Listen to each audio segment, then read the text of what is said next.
એક વાત કહું, પ્રેમ કરવો સહેલો છે, પણ એક જ વ્યક્તિના પ્રેમમાં વારંવાર પડવું ને એ ઘણું અઘરું છે. જ્યારે નવા નવા સંબંધમાં આવીએ ને ત્યારે આપણે એકબીજા માટે બધું જ કરી લઈએ, પણ જીવનના એક પડાવ પછી જાણે એફર્ટ્સ ઓછી થઈ ગઈ હોય ને એવું લાગે. હવે તમે મને પહેલા જેવો પ્રેમ નથી કરતા, બસ એવી જ ફરિયાદ એકબીજાને થતી લાગે.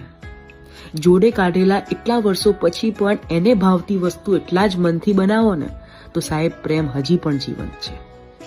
એક ઉંમર પછી આઈ લવ યુ કહેવા કરતા એકબીજાની ચિંતા, એકબીજાની પસંદનું ધ્યાન રાખવું ને એ વધારે મહત્વનું છે. કદાચ જવાબદારીમાં બર્થડે, એનિવર્સરીની ડેટ ભૂલી જાય ને ચાલે, પણ આજે સવારે તને તાવ હતો ને, હવે કેવું છે એ પૂછવા 2 મિનિટનો ટાઈમ કાઢીને ફોન આવે ને એ વધારે મહત્વનું છે. અમુક ટાઈમ પછી આ પ્રેમની વ્યાખ્યા છે ને બદલાઈ જાય. પહેલા માણસને દેખાવથી પ્રેમ થાય અને પછી એક સમય આવે કે તમે કેવા લાગો છો ને એ મહત્વનું નથી હોતું, પણ તમે કેવા છો એ વધારે મહત્વનું હોય છે. તો તમારી પાસે પણ કોઈ તો આવું હશે ને.